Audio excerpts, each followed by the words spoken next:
तो आज की हमारी यह वीडियो कहती है, ये 7 बातें किसी को मत बताना। दोस्तों धीरे बोलो, कोई सुन ना ले। ये बात हम सबके कानों में पड़ी होगी और हमारे मुंह से भी कई बार निकली होगी, लेकिन सोचने की बात यह है कि ये वाक्य कब कब हमारे मुंह से निकलता है और कब कब हमारे कानों में पड़ता है, क्योंकि ऐसे काफी गुप्त राज होते हैं जो हम दूसरों के कानों में पड़ने नहीं देना चाहते। और अक्सर परिवार में अशांति का कारण हम स्वयं ही होते हैं।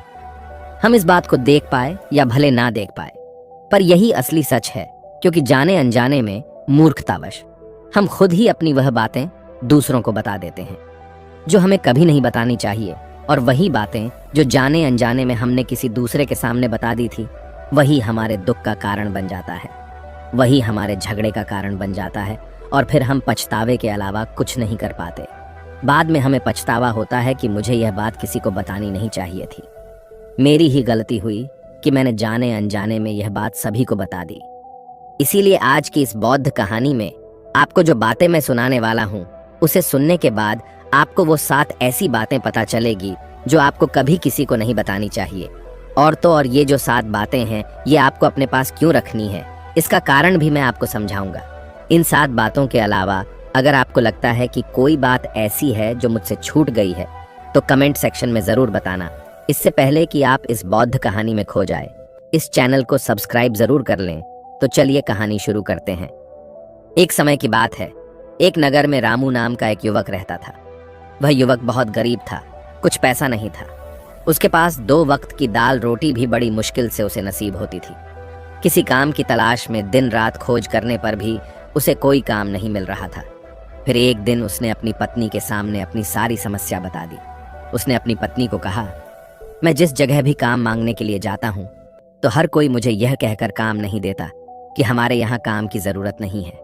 मैं काम की तलाश कर कर के थक चुका हूँ। मुझे समझ नहीं आता कि मैं तुम लोगों का पेट कैसे भरूं, अपने बच्चों को कैसे पालूंगा, और यह चिंता मुझे दिन रात खाए जा रही है। यह सुनकर उसकी पत्नी ने कुछ सोच कर कहा, तुम एक आदमी के पास सिर्फ एक बार ही काम मांगने के लिए जाते हो, और जब वह काम नहीं देता तो तुम दोबारा उसके पास नहीं जाते। अगर तुम्हें उनसे काम लेना है तो तुम्हें हमदर्दी जतानी होगी, तुम्हें उनसे हमदर्दी हासिल करनी होगी, अपनी गरीबी दिखानी होगी, ताकि वह लोग तुम्हारी मजबूरी समझकर तुम्हें काम पर रख ले। इसलिए शर्म मत करो, उन्हें अपनी मजबूरी बताओ, अपनी गरीबी बताओ, और इसी उपाय से तुम काम पा सकते हो। यह बात रामू के मस्तिष्क में बैठ गई। अगले दिन काम मांगने के लिए वह उसी सेठ के पास पहुंचा जहां पर वह पिछले दिन काम मांगने के लिए गया था। लेकिन इस बार उसने हाथ जोड़कर उस सेठ से प्रार्थना की, उससे विनती की कि वह बहुत गरीब है और उसे काम की बहुत आवश्यकता है।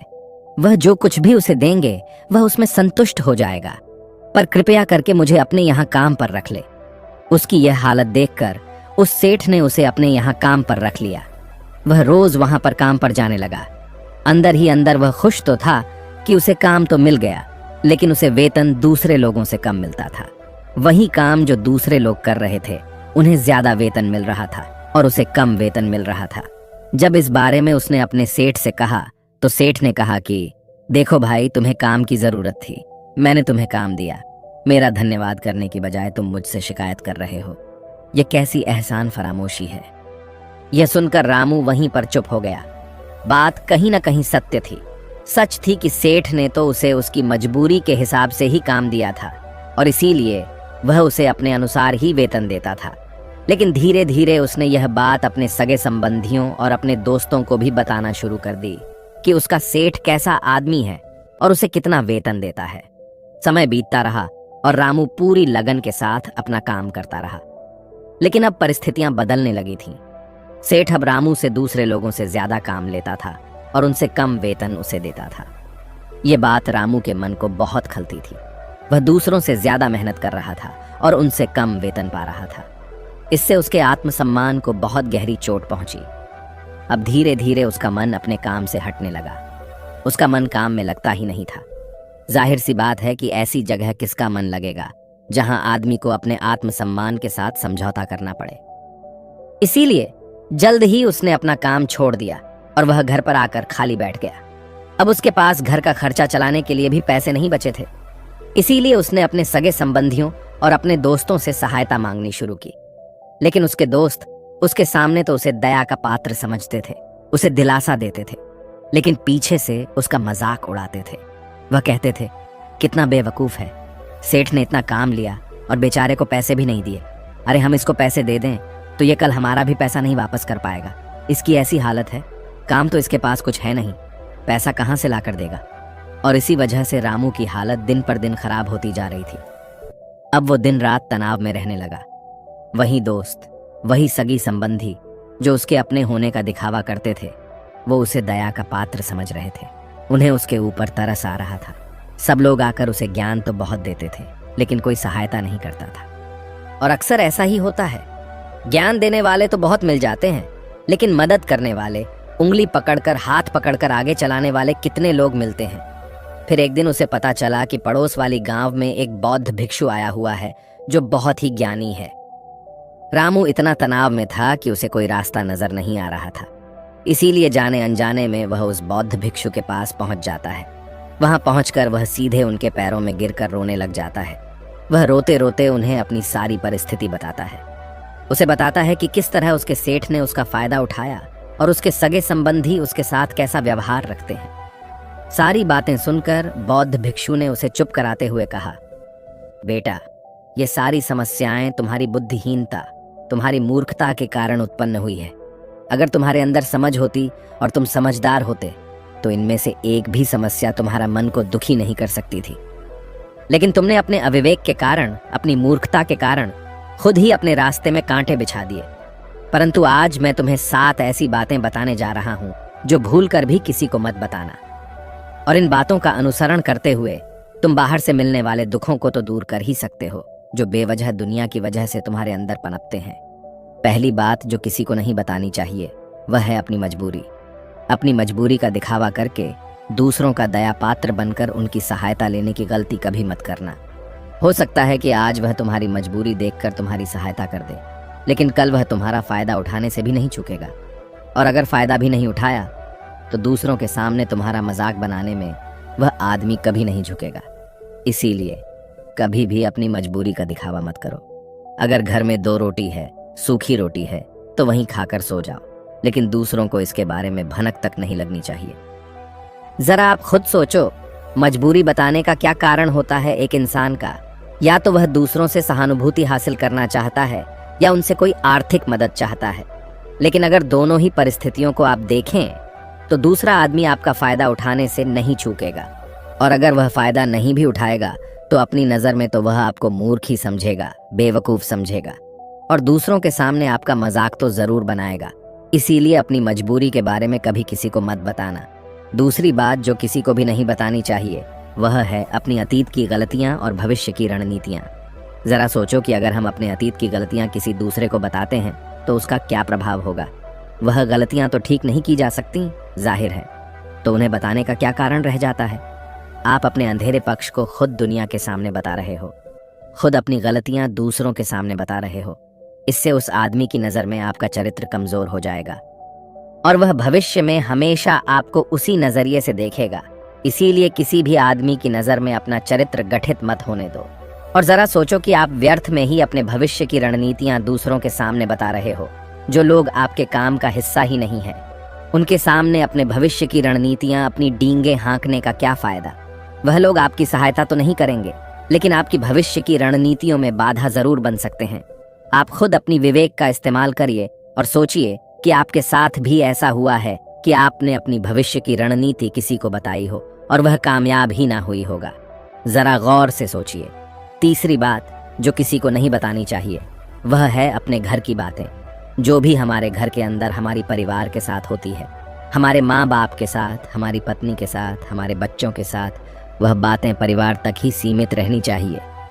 अगर आप इन बातों का दूसरों के सामने ढिंढोरा पीटते हो तो दूसरों को आपके घर में घुसने का एक मौका मिलता है और वह इसका फायदा उठाने का कभी नहीं चूकते।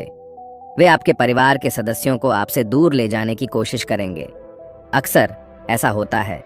हम समाज में देखते हैं कि हम अपने घर के झगड़ों को कम करने के लिए उन झगड़ों को अपने पड़ोसियों और दूसरे सगे संबंधियों को बताते हैं, लेकिन इससे आपको सहायता कभी नहीं मिली होगी, बल्कि आपके घर की लड़ाई झगड़े और ज्यादा बढ़ गए होंगे और वह जाहिर है कि बढ़ेंगे।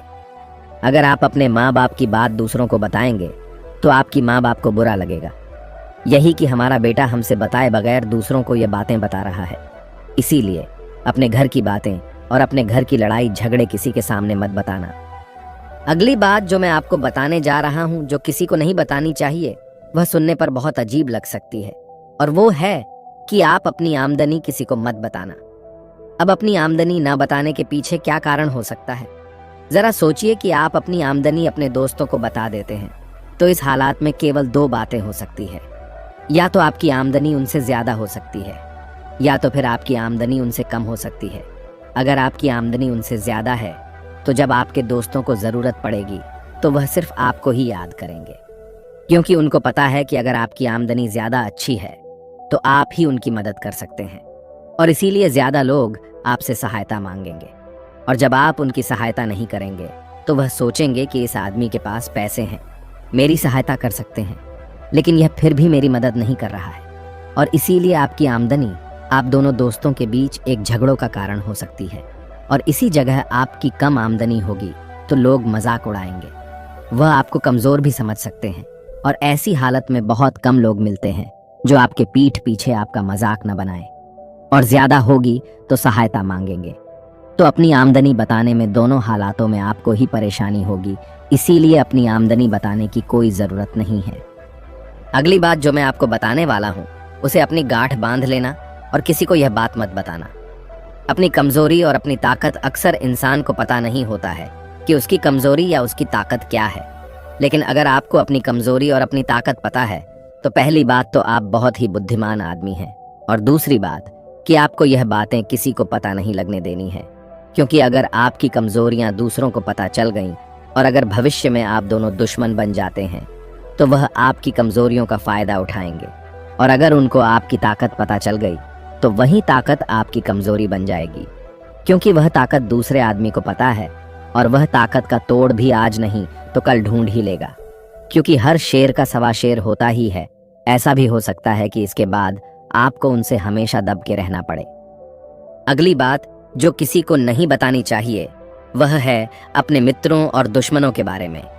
अपने मित्रों के साथ बात करना और उनके साथ अपने दोस्तों और दुश्मनों के बारे में आपके अनुभव और विचारों को बताना अच्छा हो सकता है, लेकिन ध्यान और सावधानी से अगर आप अपने मित्रों के बारे में दूसरों को बताते हैं तो वे आपके मित्रों के साथ खिचड़ी पका सकते हैं और आपको धोखा दे सकते हैं।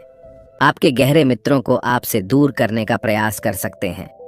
आमतौर पर सामान्य लोग ऐसा नहीं करते, लेकिन आपके दुश्मन ऐसा करने की कोशिश कर सकते हैं।